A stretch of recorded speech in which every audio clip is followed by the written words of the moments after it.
Rafting on a ring underground. Are there any bugs in here? Oh yeah, especially the entrances, they're loaded. Cool. And sure enough, we're greeted by some beastly beauties as soon as we enter. Brace yourself. You see straight up in there? No!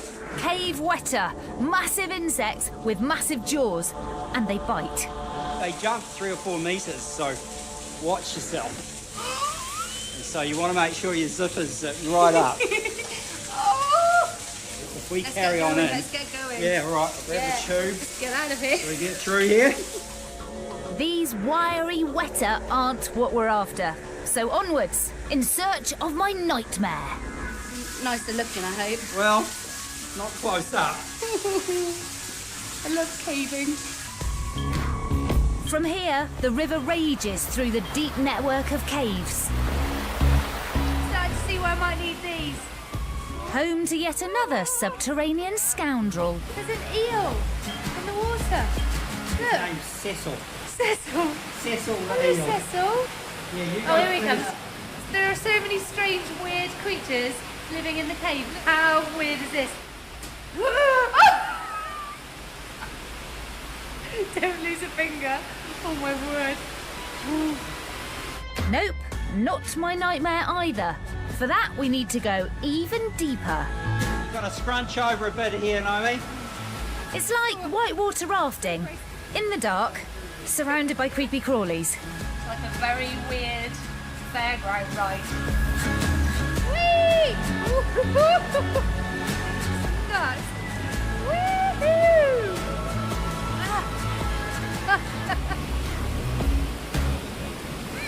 Yes. Slight problem. We've reached a waterfall. So we're going to jump off this thing. Are we? We're going to jump off this. Chuck ourselves over there. Easy. Easy! Right, yeah, let's do it. 3, 2, 1. Oh!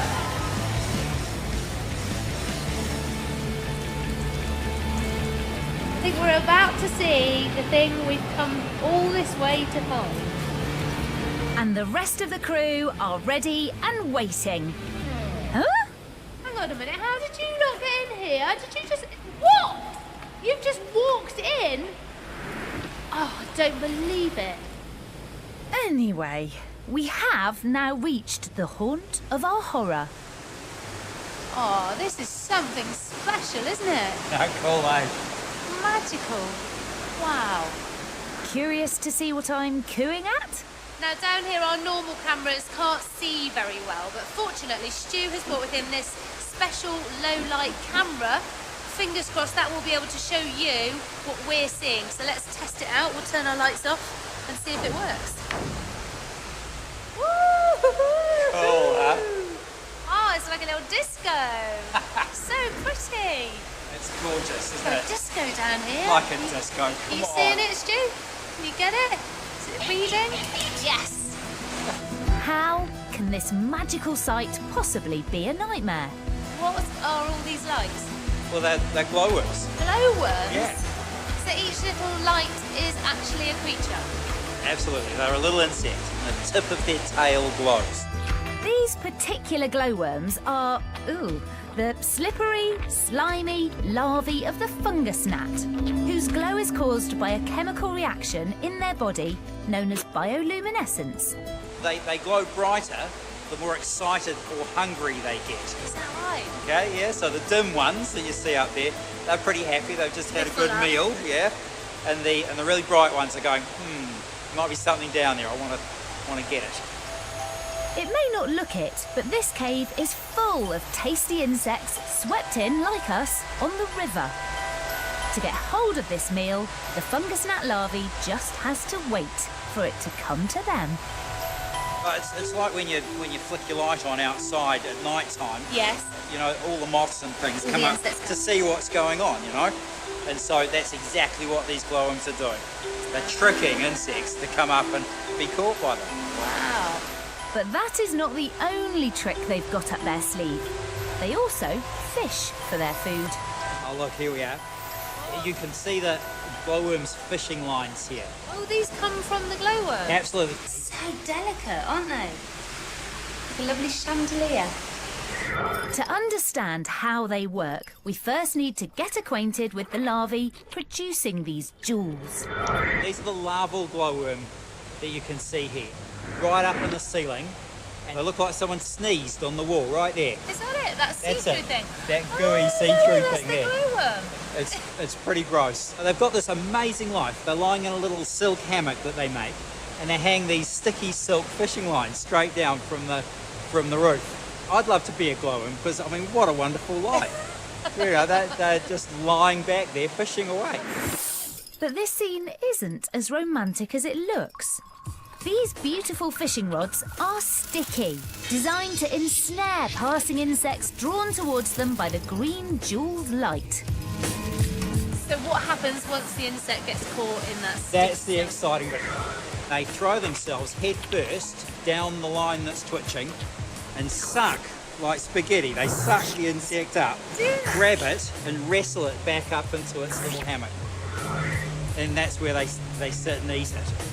So they don't really, I mean, this is the disgusting bit. Oh, there's more. Okay, yeah, they bite it to kill it and then suck all the insides out. Okay, so it's not the nice crunchy outside bits they eat, just the insides. Nice. Yeah. Nicer still is what the gnat larvae do to each other. If they get too close, they'll fight. And the loser, poor thing, will either get eaten or just thrown screaming from the ceiling down into the river below. So you don't want to get on the wrong side of a fungus gnat? Absolutely not. The nasty little creatures. The fungus gnat, it not only lives in these dark caves, but it's found two awesome ways to get a meal. First, bait your victim with a dazzling light show. Then secondly, catch it in your sticky trap. But will its trickery be enough to snatch that worst nightmare title? Safely back above ground, we've hit the highway, hot on the heels of our next nightmare. When you park your car, it's usually a good idea to lock it up, just in case some devious crook decides to try and break in. And on the highways of New Zealand, there's a bandit of a completely different nature.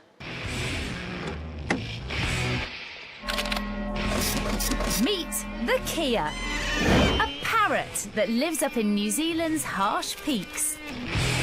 When they spot humans, and indeed cars, they descend, pecking and scratching with a particular fondness for those important rubber bits that hold cars together. They even break the law. But have these birds literally become carnivores? Or is there something else going on? To find out, I've teamed up with Kia keeper Michelle at Auckland Zoo. It's like balloons deflating or something. Time to meet one. Here it is. So this is the bird I've heard so much about, the Kia. Yeah, his name is Tapui. Tapui, hello. Ooh, lively little thing, hello. Nice to meet you. Good boy. I think. Up close, one body part grabs my attention.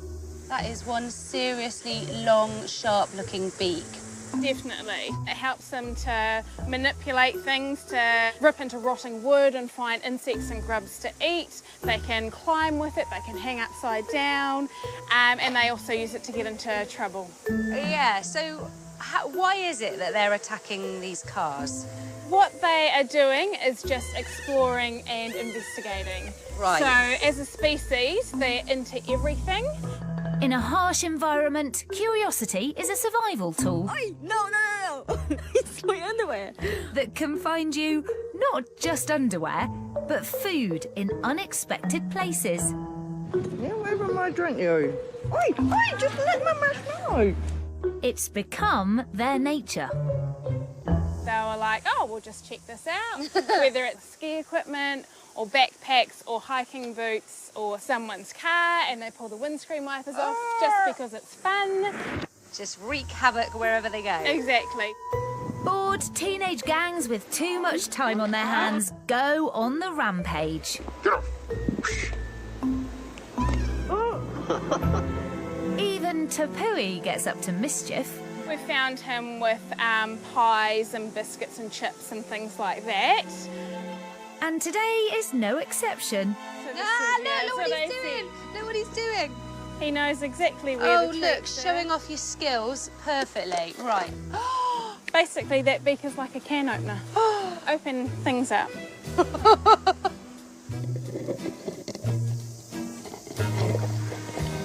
Don't take it away. It's got a camera in it. Come back. You're like a toddler.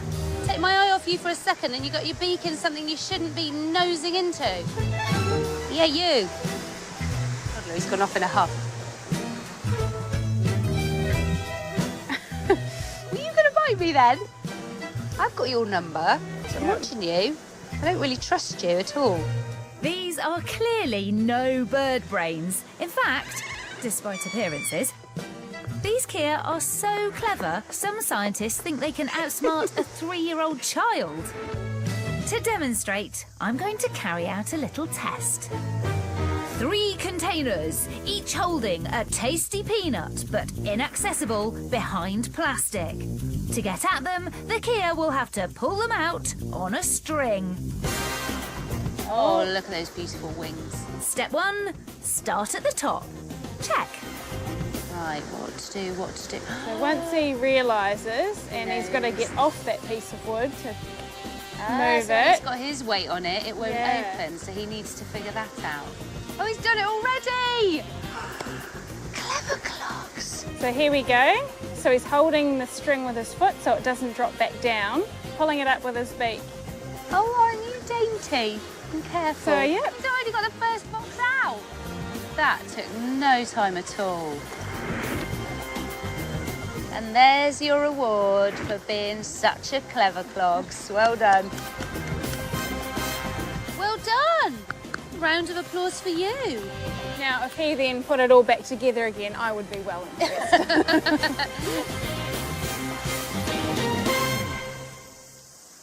At a first glance, it's easy to see why a bird that likes to eat cars could be right up there as the worst nightmare ever. Yes, they are very mischievous and cause a lot of havoc. But remember, we are in their territory. When you get to know these birds, they are nosy, tenacious, and super smart. So Kia a nightmare?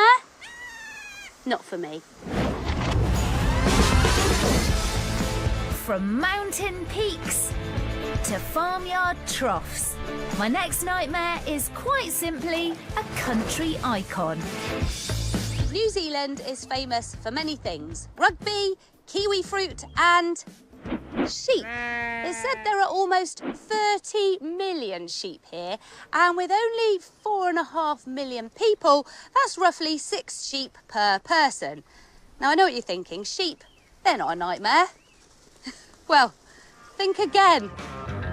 Sheep eat a lot, and what goes in has repercussions. Welcome to New Zealand's gassy nightmare. It's believed these belching, burping and whiz-popping sheep are contributing to global warming with their gas emissions. Faced with these methane monsters, scientists, like Harry here, are now working with the sheep to find out what can be done to reduce the amount of burping they do. I understand there is a big problem with gas. Yes, there is, but first of all, do you fancy seeing how good you are at sheep herding? Well, I've never done it before, but I'm up for giving it a go. Right, Okay, let's what go. do I do? Where you pretend to be a dog. They go low, don't they? Woof, woof. That didn't work. Slowly, Slowly. walk. Sheep herding technique, nailed. Oh no, they're separated.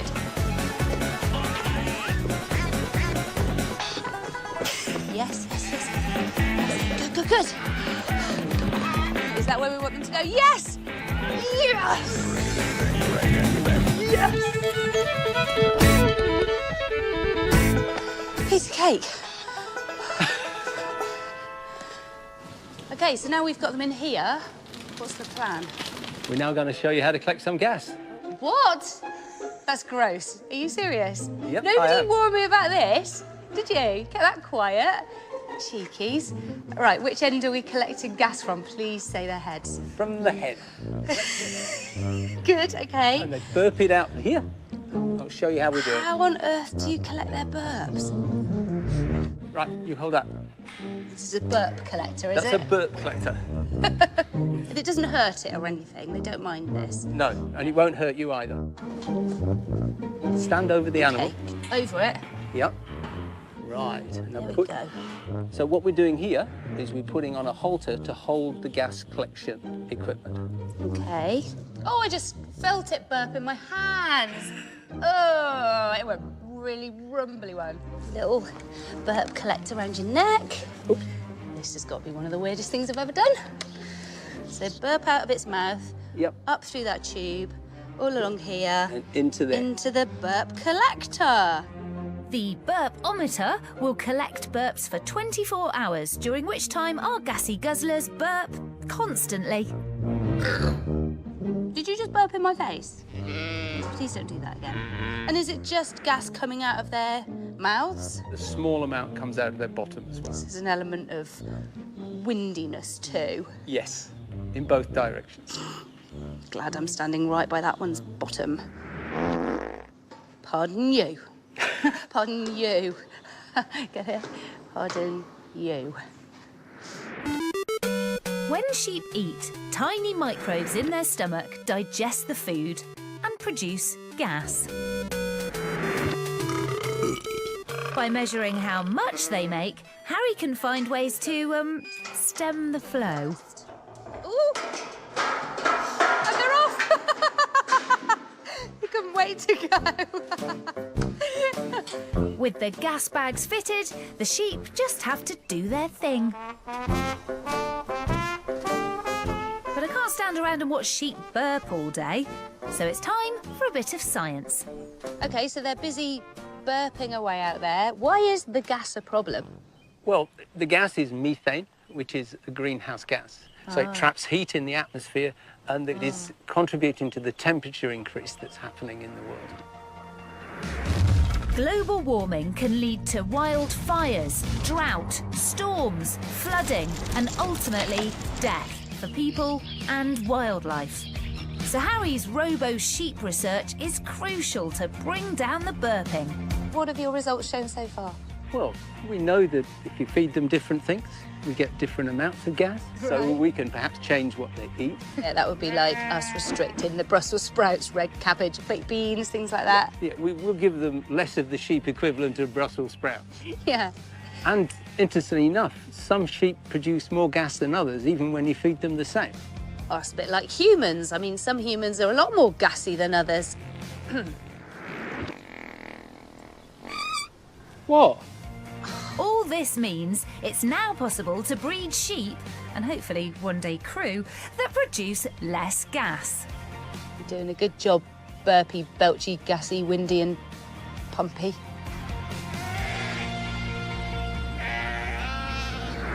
Well, as nightmares go, collecting a load of sheep burps has to take the biscuit.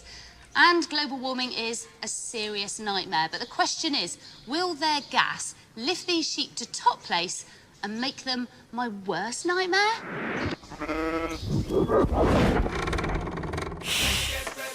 Next up is a prized fighter, a critter that's very shape was made for brawling. So today I've come to find out if their battling skills are worthy of a tilt at the nightmare title.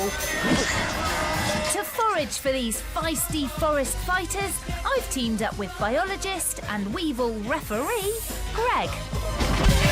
He's promised me a ringside seat. Right then, Greg, what exactly are we looking for today? We're looking for giraffe weevils. Giraffe weevil. What's a weevil? A weevil is a kind of beetle, and a giraffe weevil is a species that's only here in New Zealand. It's got a really, really long nose that kind of looks a bit like a giraffe's neck. Biologists seem to have a habit of giving things the wrong name. Guinea pig. Not a pig. Seahorse. Not a horse. Giraffe weevil. You get my point. So I've heard they like to fight a bit. They do, yeah. Males can get pretty violent. Try to flick each other off the tree. This I have to see.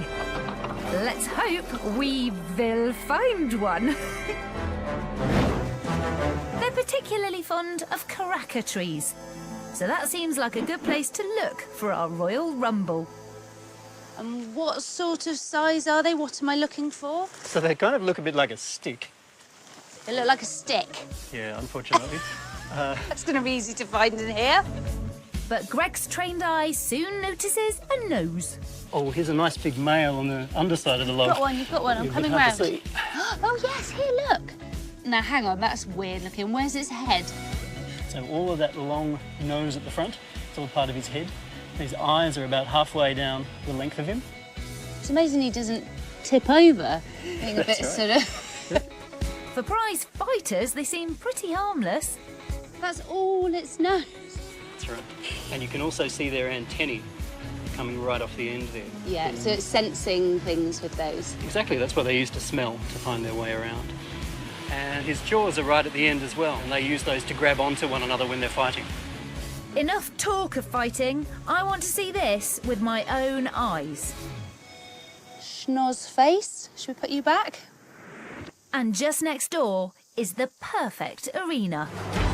The tree trunk, home of the biggest battle of the century.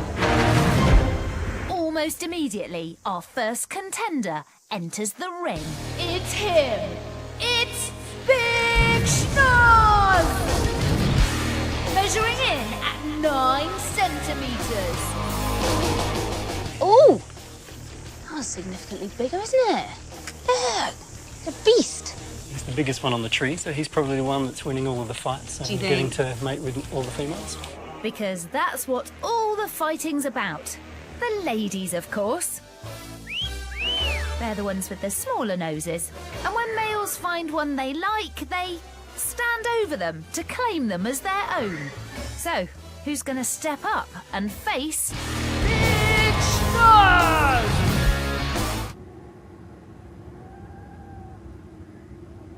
Anyone see any weevils doing any fighting business? Anyone? The crowd's getting impatient. Fight, fight, fight. Not that I'm encouraging fighting, but I am. Yeah, I know. Normally, I'm all for playing nicely and being kind to one another, but I have come halfway round the world to see this match, and Greg's assured me they don't get hurt. Finally! Could this be our opponent? Come on down. Have a scrap. Could we have some argy-bargy? Nope. He's seen the opposition and scarpered. But just as we're about to give up, Big Schnoz disappears to intimidate some other weevils. And a couple of amateurs step into the ring. One fiercely guarding his girlfriend. Big male coming down. Right, OK. We have got some... So he's trying to pull that male off. Oh, look at this, look at this. He's grabbed him. That was, like, quite aggressive, wasn't it? OK, not the fight of the century. But when these evil weevils really get stuck in, it looks like this. The nose lock, where they try and knock each other off the tree. The sword fight, where they try and knock each other off the tree. And the all-out body tumble, where, yep, you've guessed it, they try and knock each other off the tree. With their rival down, the winner can claim their trophy, i.e. the other guy's girlfriend. In Weevil World, big is definitely best, which is probably why this lot are all steering well clear of Big Schnoz! Well, it wasn't exactly a rumble in the jungle, but these bizarre beasties can be pretty feisty when it comes down to it, literally sticking their nose right in it. But will these big-nosed battlers become my worst nightmare? I'm not so sure. Don't tell him I said that.